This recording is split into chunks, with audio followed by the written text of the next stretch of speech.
آج کل دیکھیں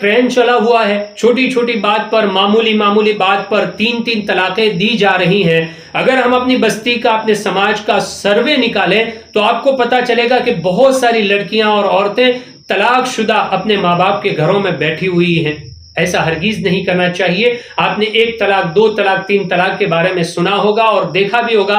آج کے واقعے میں طلاق دینے کا ایک نیا طریقہ اور ایک انوکھا انداز آپ کے سامنے پیش کیا جا رہا ہے. آپ اگر مکمل سنیں گے آپ کو بہت اچھا لگے گا، پسند بھی آئے گا اور آپ کو اس سے ایک نیا سبق بھی سیکھنے کو ملے گا. ایک دیہات میں میاں بیوی کے درمیان میں جھگڑا ہو گیا، لڑائی ہو گئی. بیوی ناراض ہو گئی اور ناراض ہو کر کے میکے میں چلی گئی.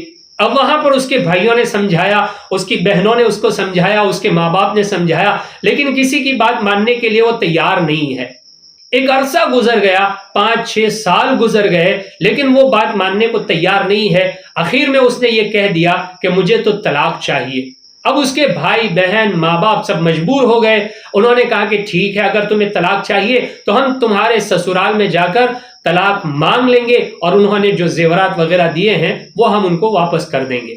خیر، جب لڑکی کے سسرال والوں کو اس بات کا پتہ چلا تو انہوں نے اپنے بیٹے کو بلایا اور بلا کر کے کہا کہ دیکھو بیٹا، تمہارے سسرال والے زیورات وغیرہ لے کر واپس آنے والے ہیں اور تم سے طلاق کا مطالبہ کرنے والے ہیں، تو تم ان کے زیورات کو لے لینا اور جب زیورات تمہارے قبضے میں آ جائے ننگے پیر بھاگتے چلے جانا.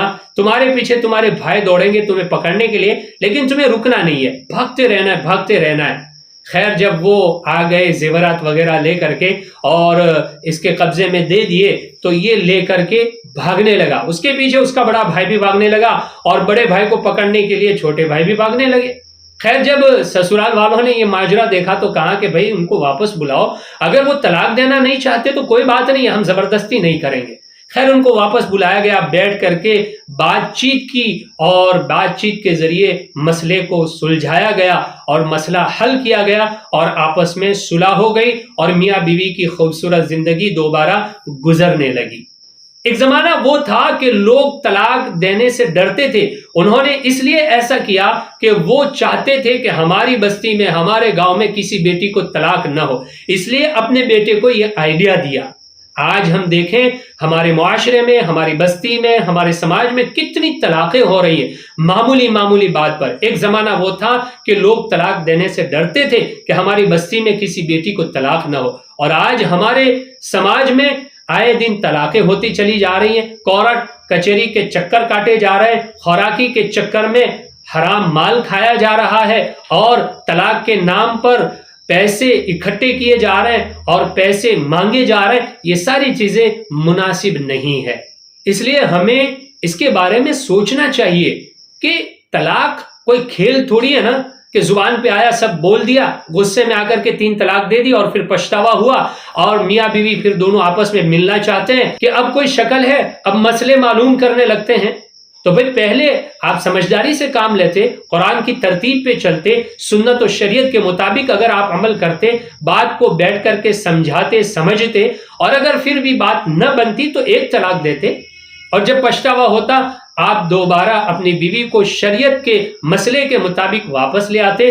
نہ حلالے کی ضرورت پڑتی، نہ کسی اور چیز کی ضرورت پڑتی، آپ کی بیوی آپ کے پاس واپس آ جاتی. لیکن یہ باتیں ہمیں سمجھ میں نہیں آ رہی. ہم تو غصے میں آ کر 3 طلاق دے دیتے ہیں. یہ بالکل مناسب نہیں ہے، یہ بالکل مناسب نہیں ہے، یہ طریقہ بالکل صحیح نہیں ہے.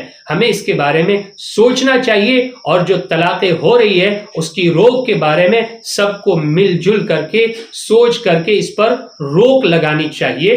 اللہ ہم سب کو صحیح سمجھ عطا فرمائے.